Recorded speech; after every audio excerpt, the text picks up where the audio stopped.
Very good morning, dear students. I take immense pleasure in starting with the new chapter of inorganic chemistry that is called as coordination chemistry. It's a very interesting chapter, and uh, the folds will unfold slowly and gradually, and you will have a greater understanding of the chapter in the coming lectures. The first lecture is introductory one, and इसमें हम coordination chemistry की definition के बारे में बात करेंगे। Chemistry की वो वाली ब्रांच जो कि कोऑर्डिनेशन कंपाउंड के साथ डील करती है उसे कोऑर्डिनेशन केमिस्ट्री कहते हैं। नाउ द क्वेश्चन राइजेस के कोऑर्डिनेशन कंपाउंड्स कौन से होते हैं। कोऑर्डिनेशन कंपाउंड्स होते हैं जिनमें एक ना सेंट्रल मेटल होता है और उसको कोई न्यूट्रल मॉलिक्यूल, ये अमोनिया जो है न्यूट्रल है, ये एनॉइन भी हो सकता है, ये अप या कोई लोन पेयर ऑफ इलेक्ट्रॉन वाला कटाइन भी हो सकता है। ये अपने इलेक्ट्रॉन को जब सेंट्रल मेटल को डोनेट करेंगे तो इनके बीच में कोऑर्डिनेट बॉन्ड बनेगा। ये एरो क्या रिप्रेजेंट करता है कि अमोनिया के लोन पेयर ऑफ इलेक्ट्रॉन ने कोबाल्ट को यानी सेंट्रल मेटल को अपने इलेक्ट्रॉन डोनेट किए। तो इस तरह के कंपाउंड्स को हम क्या कहते हैं, कोऑर्डिनेशन कंपाउंड्स कहते हैं, और ये जो बॉन्ड है इससे कोऑर्डिनेट बॉन्ड। तो इनिशियली आपको ये स्ट्रक्चर्स देख के ऐसा लगेगा कि भाई ये स्ट्रक्चर तो बहुत कॉम्प्लेक्स है, हम तो ये कर ही नहीं पाएंगे। बच्चे, जब इसका लेक्चर 2 आएगा ना तो मैं आपको इसका नॉमेनक्लेचर सिखाऊंगा, यूपिक नॉमेनक्लेचर। तो आपको इनके नाम जो हैं वो याद मतलब तरीका सिखाया जाएगा कि इनकी नेमिंग जो है वो कैसे करनी है। जैसे मैंने इनके नाम लिखे ही नहीं अभी, मैं लेक्चर 2 में आपको इनकी नेमिंग सिखाऊंगा, लेक्चर 2 और लेक्चर 3 में। जैसे इसका नाम हेक्सामीन कोबाल्ट थ्रियोइन है, तो आपके लिए तो ये बड़ी कॉम्प्लेक्स सी बात होगी, तो मैंने नाम ही नहीं लिखा, मैंने नाम एमिट कर दिया बिकॉज आई वांटेड कि पहले आप इंट्रोडक्टरी लेक्चर ले लो, फिर आपको नेमिंग सिखाई जाएगी। नेमिंग जब आप सीख लोगे तो आपको ये नाम अपने आप आ जाएंगे। हाँ, मैं इतना ज़रूर बताना चाहूँगा कि जो कोऑर्डिनेशन कम्प्लेक्सेस होते हैं वो स्क्वायर ब्रैकेट के अंदर होते हैं। स्क्वायर ब्रैकेट के अंदर इमीडिएटली जो पहला मेटल होता है उसे सेंट्रल मेटल एटम या सेंट्रल मेटल आयन कहा जाता है, डिपेंडिंग अपॉन कि जैसे इसका ऑक्सीडेशन नंबर 0 है तो ये सेंट्रल मेटल एटम हो गया। अगर इसके ऊपर कोई पॉजिटिव चार्ज है तो सेंट्रल मेटल आयन हो गया, और सेंट्रल मेटल पे अगर चार्ज होगा तो वो हमेशा पॉजिटिव होगा। आगे जो ब्रैकेट्स में दिए होंगे उनको ये यहाँ पे न्यूट्रल मॉलिक्यूल हैं। अमोनिया न्यूट्रल होता है, इसके ऊपर कोई चार्ज नहीं है, पर ये एनाइन भी हो सकता था यहाँ पे। इनको लिगेंड्स कहा जाता है। क्या कहा जाता है? लिगेंड्स कहा जाता है। लिगेंड्स जो हैं वो अपने इलेक्ट्रॉन सेंट्रल मेटल को डोनेट करते हैं, और ये इसके ऊपर 3 पॉजिटिव चार्ज है। ये एक कोऑर्डिनेशन आयन है, कटाइन है, ठीक है, गॉट इट। इनके ऊपर पॉजिटिव चार्ज हो सकता है, इनके ऊपर नेगेटिव चार्ज हो सकता है, इनके ऊपर कोई चार्ज नहीं हो सकता। ये पॉजिटिवली चार्ज कॉम्प्लेक्स आयन हो सकते हैं, कोऑर्डिनेशन कम्प्लेक्स हो सकते हैं, नेगेटिवली चार्ज कोऑर्डिनेशन कम्प्लेक्स हो सकते हैं, या ये न्यूट्रल भी हो सकते हैं। आई एम श्योर कि ये फर्स्ट लीफ आपको अच्छे से क्लियर हो गया होगा। सेकंड में यही बताया हुआ है कि जो कोऑर्डिनेशन कम्प्लेक्सेस हैं उनकी 3 टाइप्स हैं। एक होते हैं कटायनिक कोऑर्डिनेशन कम्प्लेक्सेस। तो ये देखिए, इनके ऊपर बाहर पॉजिटिव चार्ज है तो इनको कटायनिक कोऑर्डिनेशन कम्प्लेक्सेस कहते हैं। दूसरे होते हैं अनायनिक कोऑर्डिनेशन कम्प्लेक्सेस। तो आप ये एग्जांपल देखिए, इनके ऊपर नेगेटिव चार्ज है, इसके ऊपर भी नेगेटिव चार्ज है। नेमिंग नहीं अभी मैंने आपको सिखाई, तो जस्ट एग्जांपल्स बताई हैं। तो इनके ऊपर जो कि नेगेटिव चार्ज है तो ये अनायनिक कम्प्लेक्सेस हो जाएंगे। तीसरे न्यूट्रल कोऑर्डिनेशन कम्प्लेक्सेस हैं। न्यूट्रल कोऑर्डिनेशन कम्प्लेक्सेस में ये एग्जांपल्स दी हुई हैं। द आप देखिए कि इसके ऊपर कोई चार्ज नहीं है, ज़ीरो, कोई चार्ज नहीं है, ज़ीरो, कोई चार्ज नहीं है, ज़ीरो। इस तरह के कोऑर्डिनेशन कॉम्प्लेक्सेस को हम बटे न्यूट्रल कोऑर्डिनेशन कॉम्प्लेक्सेस कहते हैं। ठीक है? तो आगे हमारे पास एक एनसीईआरटी में बहुत ही प्रेडोमिनेंटली ये टॉपिक दिया हुआ है कि एक ना डबल सॉल्ट होते हैं, कोऑर्डिनेशन कॉम्प्लेक्सेस होते हैं। डबल सॉल्ट जैसे कि KCl, MgCl2, 6 वाटर, ये एक डबल सॉल्ट है। और कोऑर्डिनेशन कॉम्प्लेक्सेस तो मैंने ये एग्जांपल्स आपको दी हैं। तो इनको डिफरेंशिएट करना है। डबल सॉल्ट में दो सिंपल, जैसे कि पोटाशियम क्लोराइड और मैग्नीशियम क्लोराइड हैं, सिंपल सॉल्ट होते हैं इक्विमोलर रेशो में। किसमें? इक्विमोलर रेशो में। लेकिन कोऑर्डिनेशन कॉम्प्लेक्सेस में ये जो जिन सॉल्ट से बनता है, कोऑर्डिनेशन कॉम्प्लेक्स जिन सॉल्ट से बनता है, अल्टीमेटली ये इतना बड़ा कोऑर्डिनेशन कॉम्प्लेक्स है, तो कोई सॉल्ट्स को मिक्स करके ही, रिएक्शन करके ही बनाया गया होगा ना। तो इनमें ये जिस सॉल्ट से बनता है वो इक्विमोलर रेशियो में हो भी सकते हैं, में और may not be in equimolar proportion. ये पहला डिफरेंस था। आई एम श्योर कि ये पहला डिफरेंस आपको क्लियर हो गया होगा। सेकंड डिफरेंस है, जो डबल सॉल्ट्स हैं ये सिर्फ और सिर्फ सॉलिड स्टेट में एग्जिस्ट करते हैं। अगर आप इनको लिक्विड में डाल दोगे, एक्वस मीडियम में डाल दोगे, तो ये कटाइन अनाइन में डिसोशिएट कर जाएंगे। कोऑर्डिनेशन कॉम्प्लेक्सेस को वाटर में डालने में कोई प्रॉब्लम नहीं है। ये सॉलिड स्टेट में भी एग्जिस्ट करते हैं कोऑर्डिनेशन कॉम्प्लेक्सेस, और ये एक्वस स्टेट में भी कोऑर्डिनेशन कॉम्प्लेक्सेस जो हैं एग्जिस्ट करते हैं। I am sure this is clear to you guys. Clear? Okay. बहुत सारे बच्चों से मैंने सुना है कि स्कूल में ये चैप्टर करवाया गया और हमें बहुत टफ लगा, हमें समझ ही नहीं लगा, क्योंकि शायद वो ये बताते ही नहीं हैं कि ये जो नाम हमने लिखे हैं, अभी मैंने तो सिखाया ही नहीं कि इनका नाम क्या है। नहीं ना सिखाया अभी आपको। जैसे इसका नाम टेट्रा कार्बोनिल निकल है, तो अब अगर मैं सीधा बोल दूंगा ये टेट्रा कार्बोनिल निकल है, तो आपको कैसे पता चलेगा बेचारों बच्चों को? तो आप बेचारे नहीं रहेंगे जब मैं आपको इनकी IUPAC नेमिंग सिखा दूंगा। फिर आपको भी मेरी तरह से फ्लुएंटली इसका नाम टेट्रा कार्बोनिल निकल है लेना आ जाएगा। ठीक है? और इसका नाम पोटाशियम हेक्सासाइनोफिरेट है, आपको लेना आ जाएगा।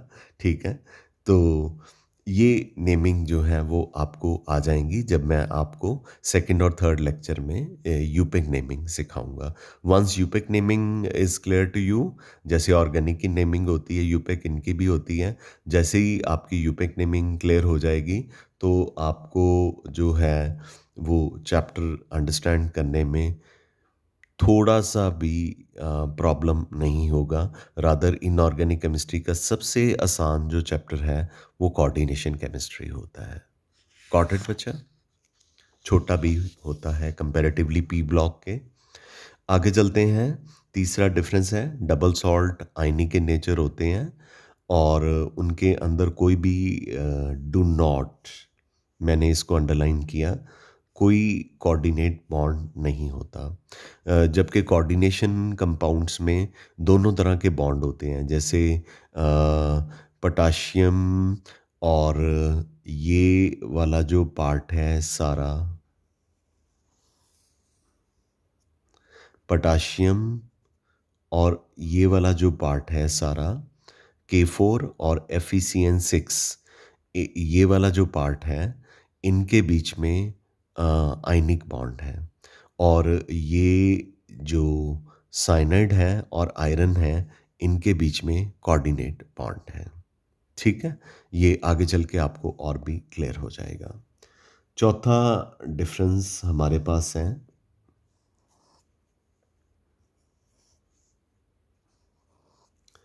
जो डबल सॉल्ट की प्रॉपर्टीज़ होती हैं वो जिनसे बनते हैं उनसे रिजेंबल करती हैं। जैसे KCl MgCl2 6 वाटर, तो जो डबल सॉल्ट है उसकी प्रॉपर्टी पोटाशियम से भी मैच करेगी, क्लोरीन से भी मैच करेगी, मैग्नीशियम से भी मैच करेगी। लेकिन कोऑर्डिनेशन कंपाउंड्स एक बार बनते हैं तो फिर ये जिनसे बनते हैं, मतलब जिन सॉल्ट से बनते हैं, उनसे इनका कोई लेना देना नहीं है। इनकी प्रॉपर्टीज़ कोऑर्डिनेशन कम्प्लेक्सेस की जिन कॉन्स्टिट्यूएंट सॉल्ट से बनते हैं उनसे इनका कोई लेना देना नहीं होता। इनकी आइडेंटिटी बिल्कुल डिफरेंट ही होती है। ठीक है, तो properties of coordination complexes are, या कंपाउंड्स भी कह सकते हैं, entirely different from the salt from which they are formed. फिर डबल सॉल्ट जो हैं वो अपनी आइडेंटिटी को बिल्कुल लूज़ कर देते हैं, क्योंकि एक्वस मीडियम में, क्योंकि वो कटाइन और एनाइन में ब्रेक कर जाते हैं। और कोऑर्डिनेशन कम्प्लेक्सेस का आइडेंटिटी बिल्कुल नहीं लूज़ होता। हाँ, इसका ये वाला पार्ट जो है स्क्वायर ब्रैकेट के बाहर, ये डिसोशिएट हो सकता है। बाकी जो स्क्वायर ब्रैकेट के अंदर वाला पार्ट होता है, जो कि कोऑर्डिनेशन पार्ट है, ये बिल्कुल भी कटाइन और एनाइन में डिसोशिएट नहीं करता। फर्दर, डबल सॉल्ट्स में मेटल आयन जो हैं एक नॉर्मल रेगुलर वैलेंसी शो करते हैं, पर कोऑर्डिनेशन कम्प्लेक्सेस में जो सेंट्रल मेटल होता है वो दो तरह की वैलेंसी शो करता है, एक प्राइमरी वैलेंसी और एक सेकेंडरी वैलेंसी। इसके बारे में डिटेल में वार्नर थ्योरी में पढ़ेंगे, ये चैप्टर के नेक्स्ट पार्ट में डिस्कस किया जाएगा। आगे मैंने ये कॉन्सेप्ट बताने की कोशिश की है यहाँ पे कि इसमें ये एक कंपाउंड है, इसमें क्या क्या है। स्क्वायर ब्रैकेट के इमीडिएटली अंदर जो होता है उसे सेंट्रल मेटल एटम या आयन कहते हैं। एटम ऑब्लिक आयन बार बार लिखा हुआ है, क्योंकि अगर तो इसके ऊपर कोई चार्ज नहीं होगा तो ये एटम हो गया, अगर इसके ऊपर कोई चार्ज होगा तो ये आयन हो गया। तो हमें इसको देख के तो नहीं पता चलेगा, ये आपको निकालने कैलकुलेट करने सिखाएंगे कि इसके ऊपर चार्ज होता है कि नहीं होता। तो ये सेंट्रल मेटल एटम या आयन होता है। उसके बाद जो है ये अमोनिया जो है, इनको लिगेंड कहते हैं। ये अपने इलेक्ट्रॉन सेंट्रल मेटल को डोनेट करके उनके साथ कोऑर्डिनेट बॉन्ड बनाते हैं। तो लिगेंड का जो नंबर होता है उसे कोऑर्डिनेशन नंबर कहा जाता है। लिगेंड यानी कि 6 लिगेंड जैसे हैं वो अपने 6 पेयर ऑफ इलेक्ट्रॉन कोबाल्ट को डोनेट कर रहे हैं, तो ये जो 6 लिगेंड हैं इनको कोऑर्डिनेशन नंबर कहा जाता है। ये स्क्वायर ब्रैकेट बंद होगी। ये जो स्क्वायर ब्रैकेट वाला पार्ट है इसे कोऑर्डिनेशन स्फीयर कहा जाता है। और स्क्वायर ब्रैकेट के बाहर Cl3 है, इसे काउंटर आयन या आयोनाइजेशन स्फीयर कहा जाता है, क्योंकि वाटर में ये वाला जो पार्ट है, आयोनाइजेशन स्फीयर वाला जो पार्ट है वो डिसोशिएट हो सकता है या हो जाता है। पर जो कोऑर्डिनेशन स्फीयर वाला पार्ट है ये एक दूसरे के साथ जुड़े होते हैं, ये बिल्कुल भी अलग नहीं होते एक दूसरे से। ठीक है, तो अब सेंट्रल मेटल एटम और आयन की डेफिनेशन बताई हुई है। ये लिगेंड से इलेक्ट्रॉन को एक्सेप्ट करता है, और जो इलेक्ट्रॉन को एक्सेप्ट करते हैं तो सेंट्रल मेटल को M के साथ लिखा है। ये लिगेंड से इलेक्ट्रॉन एक्सेप्ट करते हैं तो इनके बीच में कोऑर्डिनेट बॉन्ड है। तो इसलिए सेंट्रल मेटल एटम या आयन को, जो कि ये इलेक्ट्रॉन को एक्सेप्ट करते हैं लिगेंड से, इनको लुईस एसिड भी कहा जाता है। लिगेंड्स जो हैं वो न्यूट्रल हो सकते हैं, नेगेटिवली चार्ज हो सकते हैं, और 3 लिगेंड हमारे पास केमिस्ट्री में ऐसे भी हैं जो पॉजिटिवली चार्ज होते हैं, और वो भी अपने इलेक्ट्रॉन सेंट्रल मेटल को डोनेट कर सकते हैं। जो इलेक्ट्रॉन डोनेट करता है उसे हम केमिस्ट्री में क्या कहते हैं, लुईस बेस, लेकिन यहाँ पे इनको लिगेंड कहा गया है। कोऑर्डिनेशन नंबर, कोऑर्डिनेशन नंबर के लिगेंड जो हैं वो कितने कोऑर्डिनेट बॉन्ड सेंट्रल मेटल के साथ बना रहे हैं, that is a coordination number. Coordination sphere, square bracket के अंदर सेंट्रल मेटल और लिगेंड है, तो ये कोऑर्डिनेशन स्फीयर है, ठीक है। और आगे आयनाइजेशन स्फीयर या काउंटर आयन होगा जो स्क्वायर ब्रैकेट के बाहर होगा। ये राइट हैंड साइड पे भी हो सकता है, लेफ्ट हैंड साइड पे भी हो सकता है, डिपेंडिंग अपॉन कि इस कोऑर्डिनेशन स्फीयर पे पॉजिटिव चार्ज है कि नेगेटिव चार्ज है। अगर इसके ऊपर पॉजिटिव चार्ज है तो आयनाइजेशन स्फीयर या counter ion right hand side पे होगा स्क्वायर ब्रैकेट के। और अगर इस कोऑर्डिनेशन स्फीयर के ऊपर नेगेटिव चार्ज है तो आयनाइजेशन स्फीयर जो है या काउंटर आयन जो है वो स्क्वायर ब्रैकेट के लेफ्ट हैंड साइड पे होगा। Got it? ये क्लियर होती जाएंगी चीज़ें जैसे जैसे हम चैप्टर को आगे चलते जाएंगे। जैसे कि मैंने 2 एग्जाम्पल दी हैं, इसमें मैंने काउंटर आयन जो है स्क्वायर ब्रैकेट के राइट साइड पे लिखा है। इसका मतलब कि इस कोऑर्डिनेशन स्फीयर पे पॉजिटिव चार्ज है, क्योंकि सल्फेट पे कौन सा चार्ज होता है? नेगेटिव होता है, ठीक है। और ये एक और एग्जांपल ली है मैंने, इसमें मैंने पोटाशियम को कोऑर्डिनेशन स्फीयर के लेफ्ट साइड पे लिखा है। ये काउंटर आयन है। जो भी कोऑर्डिनेशन स्फीयर के स्क्वायर ब्रैकेट के राइट या लेफ्ट पे होता है उसको काउंटर आयन ही कहा जाता है। तो इस के ऊपर नेगेटिव चार्ज होगा। ये जो कोऑर्डिनेशन स्फीयर है, अगर इसके ऊपर नेगेटिव चार्ज होगा तभी तो पॉजिटिवली चार्ज पोटाशियम यहाँ पे लगे हुए हैं। आई एम वेरी श्योर कि जितना मैंने आपको करवाया आपको अच्छे से अभी तक समझ लग गया। आगे मैं कोऑर्डिनेशन पॉलीहेड्रन के बारे में बात करने जा रहा हूँ, मतलब ज्योमेट्रीज के बारे में बात करने जा रहा हूँ। एम यहाँ पे सेंट्रल मेटल को रिप्रेजेंट करता है और ये सेंट्रल मेटल एटम या आयन को रिप्रेजेंट करता है। एल जो है इलेक्ट्रॉन डोनेट करता है, ये लिगेंड को डोनेट करता है, ठीक है। तो ये अपने इलेक्ट्रॉन अगर 4 लिगेंड डोनेट करते हैं और sp3 हाइब्रिडाइजेशन शो करते हैं तो ये टेट्राहेड्रल है। तो arrangement of ligand around the central metal atom और ion in the space is called as coordination polyhedron.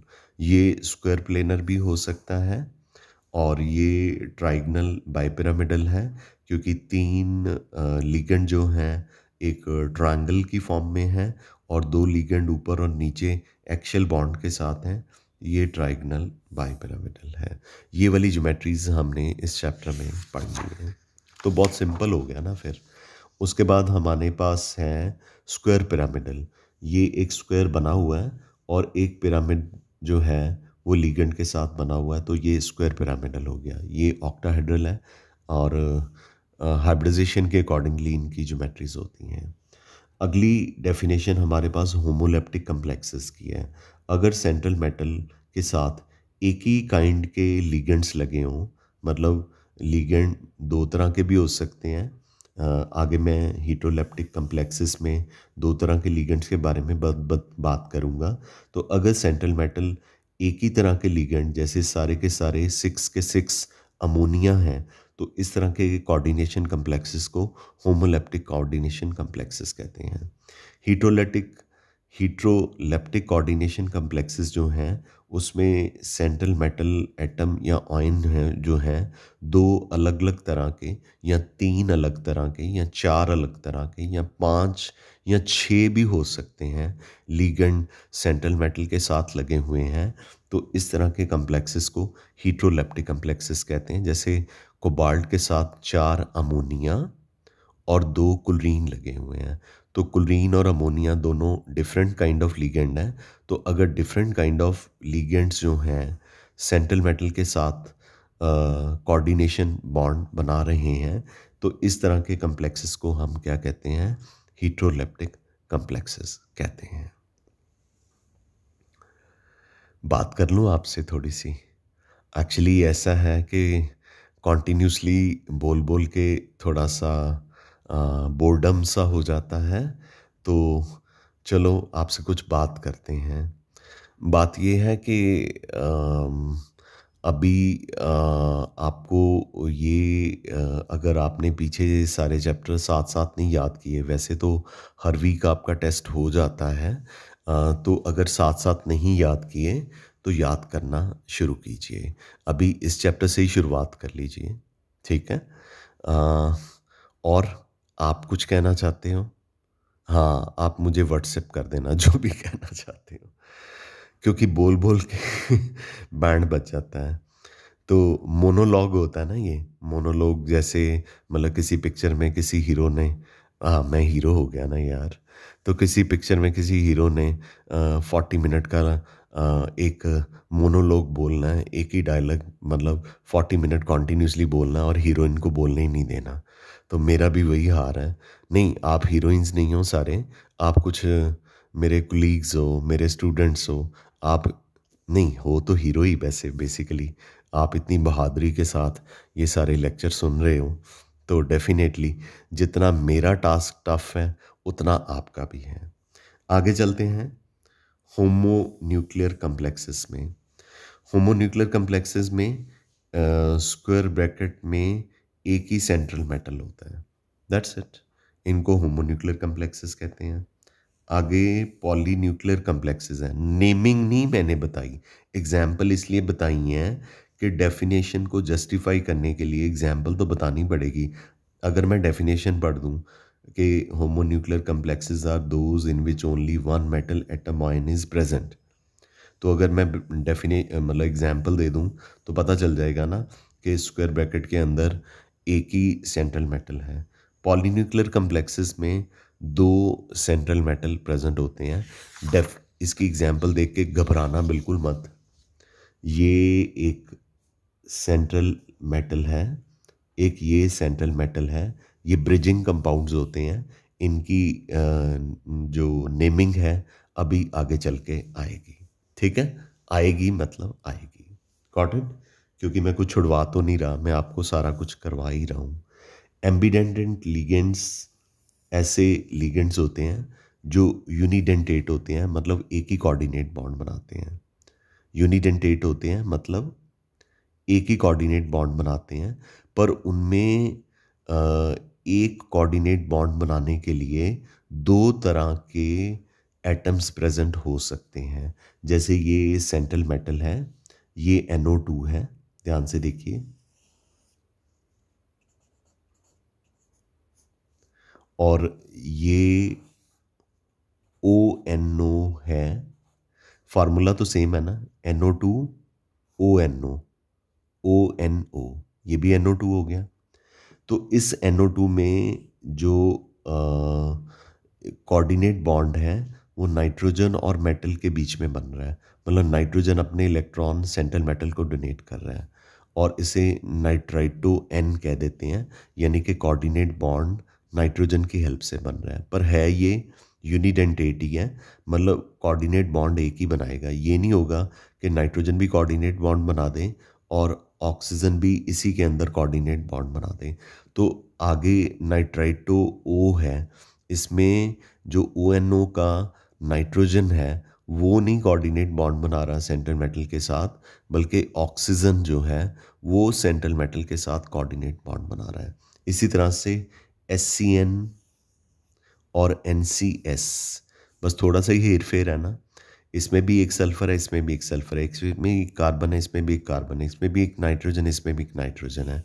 तो अगर सल्फर इलेक्ट्रॉन डोनेट करे सेंट्रल मेटल को, तो ये मेटल थायसैनेटो हो गया, थायसैनेटो मेटल हो गया, ठीक है? और अगर नाइट्रोजन इलेक्ट्रॉन डोनेट करे तो ये आइसोथायसाइनेटो मेटल हो गया, ठीक है? तो आई एम श्योर, या इसे थायसैनेटो S कह देते हैं कि सल्फर की हेल्प से, जैसे ऊपर किया था, सल्फर की हेल्प से कोऑर्डिनेट बॉन्ड बन रहा है और यहाँ पे नाइट्रोजन की हेल्प से कोऑर्डिनेट बॉन्ड जो है वो बन रहा है।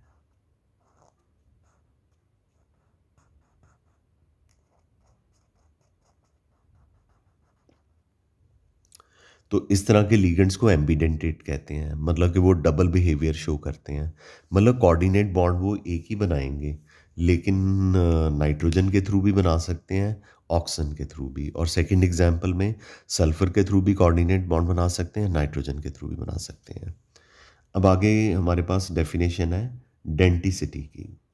डेंटिसिटी का मतलब है कि लिगेंड जो है कितने कोऑर्डिनेट बॉन्ड लिगेंड के कोऑर्डिनेट बॉन्ड जो है सेंट्रल मेटल के साथ बनाता है। ठीक है, तो अगर एक बॉन्ड बनाता है कोऑर्डिनेट, तो ये यूनिडेंटेट या मोनोडेंटेट लिगेंड है। यानी कि अगर लिगेंड के पास एक ही डोनर एटम है, डोनर एटम मतलब उसने ब्लड नहीं डोनेट करना, उसने lone pair of electron donate करके कोऑर्डिनेट बॉन्ड बनाना है। अगर लिगेंड जो है वो एक ही इलेक्ट्रॉन का पेयर सेंट्रल मेटल को डोनेट करता है एक ही डोनर एटम की हेल्प से, तो इस तरह के लिगेंड को हम यूनिडेंटेट लिगेंड या मोनोडेंटेट लिगेंड कहते हैं। ठीक है, example ammonia, water, cyanide, chloride, hydroxide, uncountable. तो एक एग्जाम्पल मैंने दी हुई है। ऑक्सीजन के पास दो लोन पेयर ऑफ इलेक्ट्रॉन होते हैं, तो एक लोन पेयर ऑफ इलेक्ट्रॉन के साथ ये वाटर है, ओ एच एच क्या होता है, वाटर। ठीक है, तो वाटर ने अपने एक लोन पेयर ऑफ इलेक्ट्रॉन के साथ मेटल को कोऑर्डिनेट बॉन्ड बना करके दिया।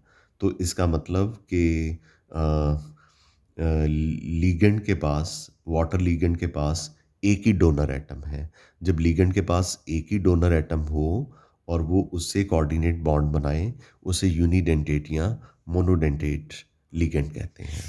अगर उसके पास दो डोनर एटम प्रेजेंट हो, तो इस तरह के लिगेंड को बाइडेंटेट या डाइडेंटेट लिगेंड कहते हैं। जैसे ये NH2CH2CH2NH2 है, तो नाइट्रोजन अपने लोन पेयर ऑफ इलेक्ट्रॉन को मेटल के साथ कोऑर्डिनेट बॉन्ड बनाता है, और ये लोन पेयर ऑफ इलेक्ट्रॉन भी वो मेटल को डोनेट करके कोऑर्डिनेट बॉन्ड बनाता है, और ये एक लिगेंड है।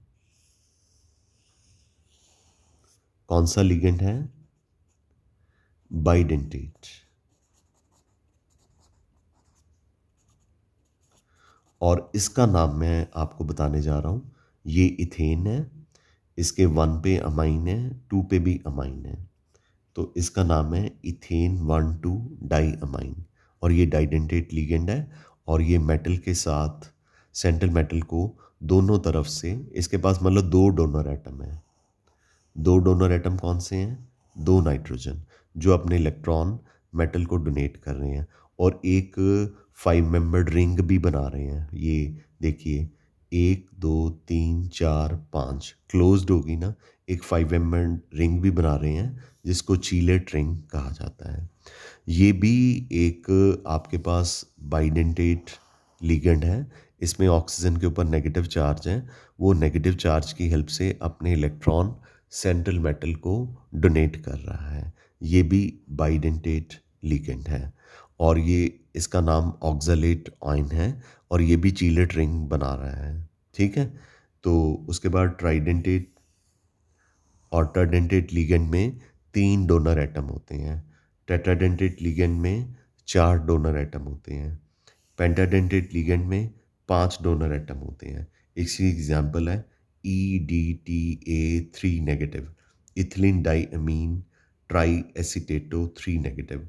इसमें ये इसी से ड्राइव किया गया है, CH2CH2 CH2CH2 N N।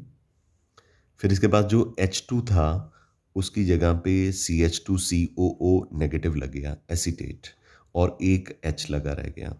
फिर इस नाइट्रोजन पे भी 2 H को रिप्लेस करके 2 एसीटेट ग्रुप लग गए। टोटल एसीटेट कितने हैं? 3, 1 2 3, तो ट्राई एसीटेटो हो गया।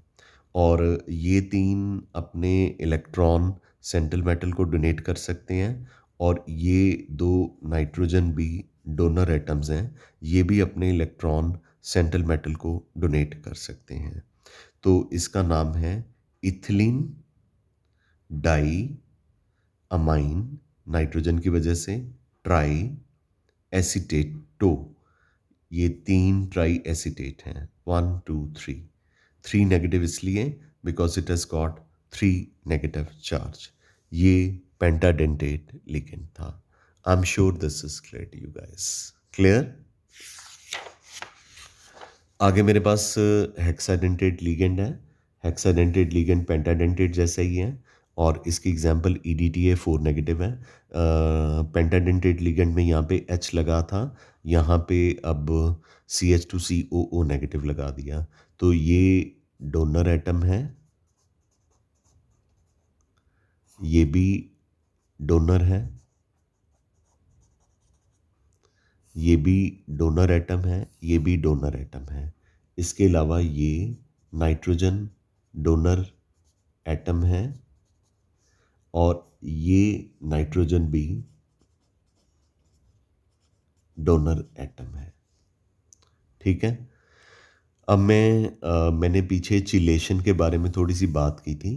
तो जब कोई डाइडेंटेट लिगेंड अपने लोन पेयर ऑफ इलेक्ट्रॉन की हेल्प से सेंट्रल मेटल के साथ, ये प्लैटिनम है, उसके साथ एक 5 मेंबर्ड या 6 मेंबर्ड रिंग बना दे तो उसे चिलेट कह देते हैं। तो ये डाइडेंटेट चिलेशन है और इसका फॉर्मूला है, इसके एक तरफ तो 2 कोऑर्डिनेट बॉन्ड है और ये अन की वजह से है। अन शॉर्ट नेम है किसका? Ethane 1,2 die amine.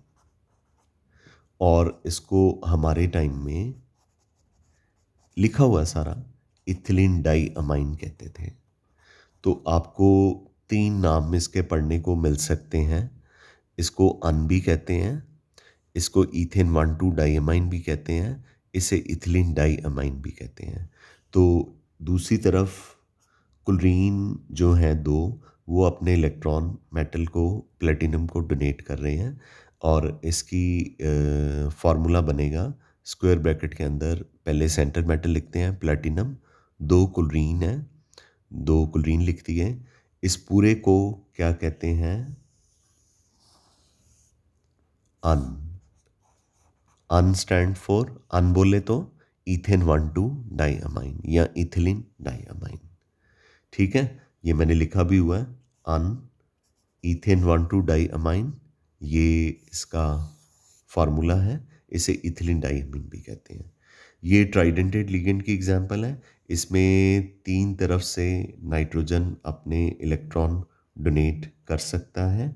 एग्जाम्पल सिर्फ समझने के लिए है, याद करने की ज़रूरत नहीं है।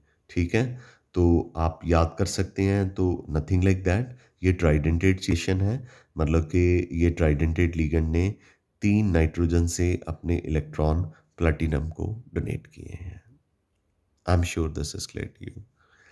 आगे बच्चा, लास्ट मैं जो बताना चाहता हूँ ये आप अपने आप भी याद कर सकते हैं कि ये लिगेंड्स जो हैं, जो चीलेट बनाते हैं, इनकी इंपॉर्टेंट कैरेक्टरिस्टिक्स क्या हैं। अगर ये चीलेट बनाते हैं तो कोऑर्डिनेशन कम्प्लेक्स बहुत स्टेबल हो जाते हैं और इस इफ़ेक्ट को चीलेट इफ़ेक्ट कहते हैं। बेसिकली यहाँ पे चीलेट इफ़ेक्ट के बारे में बताना था।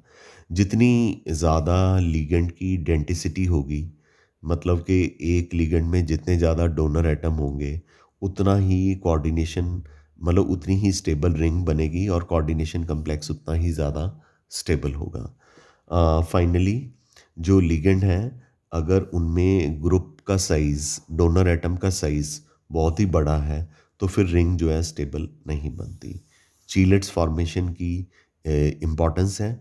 ये हार्ड वाटर को सॉफ्ट करने में काम आते हैं, ये लैंथेनाइट को एक्टिनाइट से सेपरेट आउट करने के काम आते हैं, ये मेटल आयन को लैब में क्वालिटेटिव एनालिसिस के दौरान डिटेक्ट करने में हेल्प करते हैं और ये निकल 2, मैग्नीशियम 2 और कॉपर 2 आयन को क्वांटिटेटिवली अलग करने में हेल्प करते हैं लैब में। ये आपने सिर्फ लर्न नहीं करना है, बिकॉज ये आप प्रैक्टिकल करेंगे तभी आपको ये समझ लगेगी।